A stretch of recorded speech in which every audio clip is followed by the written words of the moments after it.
오늘은 우리의 유약함이나 유화 정책이 북한의 전쟁 도발을 유도할 수 있다는 측면에서 말씀드려보겠습니다. 북한은 2019년 7월 25일에 두 발의 미사일을 600km 동해로 발사했습니다. 그리고 7월 31일에는 두 발의 방사포를 250km 사거리로 동해로 발사했습니다. 그러고 나서 북한은 이것이 한국을 위협하기 위한 것이라는 점을 숨기지 않고 그대로 발표하였습니다. 7월 25일 두 발은 사거리를 볼 때 부산을 포함한 한반도 전역을 타격하기 위한 것으로 평가됩니다. 평양에서 부산까지의 직선거리를 보면 525km입니다. 7월 31일에 두 발은 서울을 지향한 것으로 평가됩니다. 평양에서 서울까지의 직선거리는 195km입니다. 북한은 이 두 번의 미사일 시험 발사를 통해서 자신이 마음만 먹으면 우리 전역과 서울을 핵무기로 타격할 수 있다는 점을 과시하고 있는 것입니다. 현 정부는 전쟁은 없다, 평화시대가 도래했다라고 말하고 있습니다. 그러나 그것은 너무나 허망한 주장입니다. 우리는 현재 북한의 핵미사일 위협하에서 북한에게 굴종하거나 아니면 목숨을 걸고 자유민주주의와 우리의 국토를 수호해야 하는 양자택일의 상황에 직면하고 있습니다. 비슷한 사례는 과거에도 있었습니다. 우리는 유약함으로 상대 도발을 초래했다고 보기 때문입니다. 6.25 전쟁의 사례를 한번 들어보겠습니다. 6.25 전쟁의 발발은 북한의 적화통일 야욕, 소련과 중국의 사주, 미국의 한반도 철수가 국제 정치적인 중요한 요인이었습니다. 그러나 만약에 한국이 철저히 대비해서 북한에게 공격을 해도 성공할 수 없거나 성공한다 하더라도 너무나 많은 피해를 감수할 수밖에 없다고 했다면 북한이 과연 전쟁 발발을 했겠습니까? 저는 예방할 수 있었다고 봅니다. 지금 우리는 북한에 대해서 또다시 무방비 상태이고 그것은 또다시 북한의 도발을 유도하고 있는 것입니다.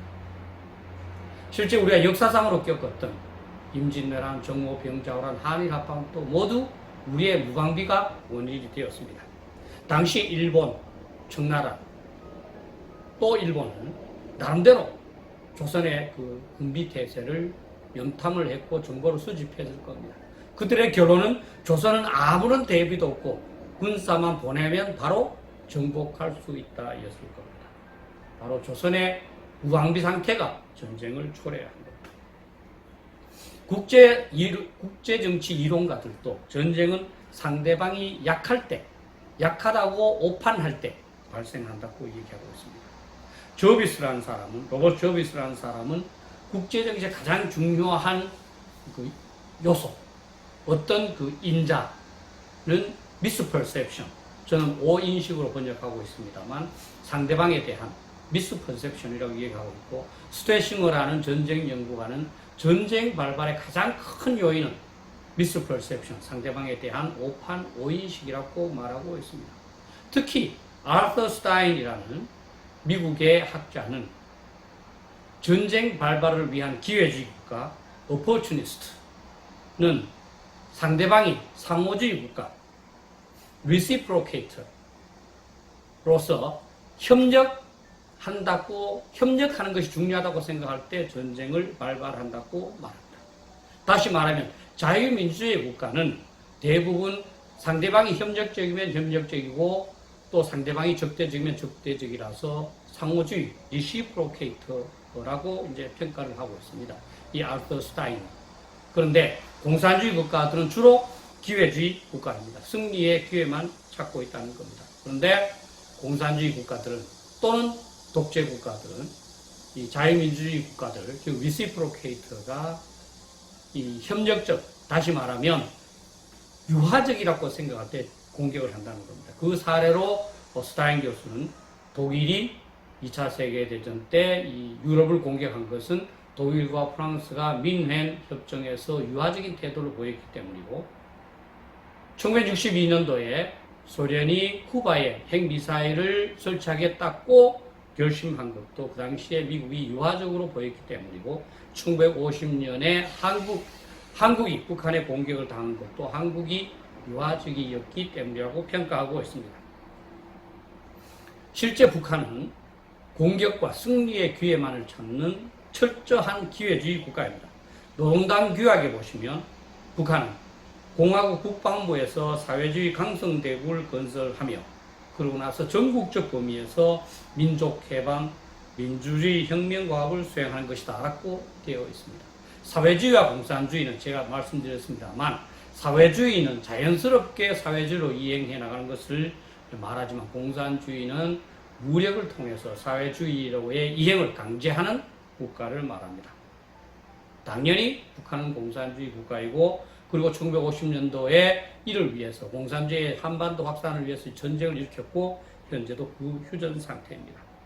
실제로 북한은 2016년 11월 31일까지 침투만 해도 2,000건이 가깝고요. 국지 도발도 1,117건으로 총 3,000건이 넘는 도발을 자행을 했습니다.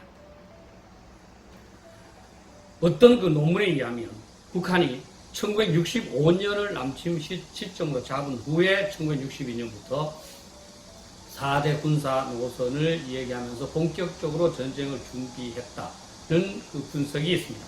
또한 1975년 4월에 김일성이 중국을 방문해서 남침 문제를 협의했다는 주장도 존재하고 있습니다. 어디를 봐도 북한이 6.25 때 추구했던 한반도 적화 통일의 야욕을 포기했다는 증거는 없고 오히려 그것을 계속하고 있다는 증거가 더욱 많습니다. 현재와 6.25 때의 상황을 한번 비교를 해보겠습니다.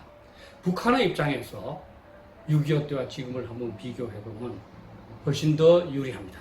북한의 입장에서 한국을 공격했을 때 성공할 것인가 안 할 것인가.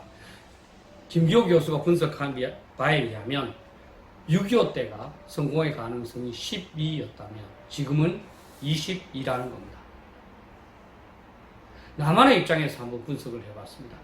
남한의 대비태세 정도를 북한에 대한 상대적인 대비태세입니다. 판단해봤을 때 6.25에 비해서 지금이 훨씬 낮습니다. 6.25 때는 북한에 비해서 남한이 27 정도가 됐지만 지금은 20 정도밖에 되지 않는다는 겁니다.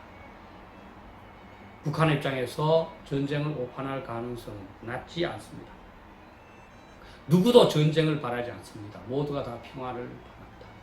그러나 평화를 바란다고 해서 평화가 오지 않기 때문에 고래로부터 평화를 원하거든 전쟁을 대비하라 라는 말이 격언으로 내려오고 있습니다.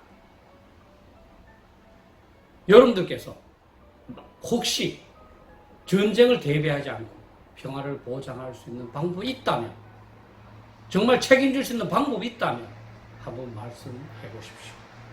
아무 방법이 없습니다. 그렇기 때문에 영세 중립국인 스위스도 전쟁에 대비하고 세계 최강인 미국도 압도적인 국방비를 계속 사용하고 있는 겁니다. 확고한 대비태세만이 전쟁을 억제하고 예방합니다. 평화를 얘기하는 것이 무익한 것만, 평화를 얘기하는 것이 무익에만 그치지 않습니다. 오히려 유해합니다. 평화를 얘기하는 것은 오히려 상대방한테 유약으로 비춰지고 그것이 상대방으로 하여금 오판하도록 하기 때문입니다. 비록 힘들지만 우리 모두 철저한 대비태세로 북한의 도발 가능성을 사전에 차단함으로써 우리 자식과 손자들에게 안전한 나라를 물려주도록 했으면 좋겠습니다. 감사합니다.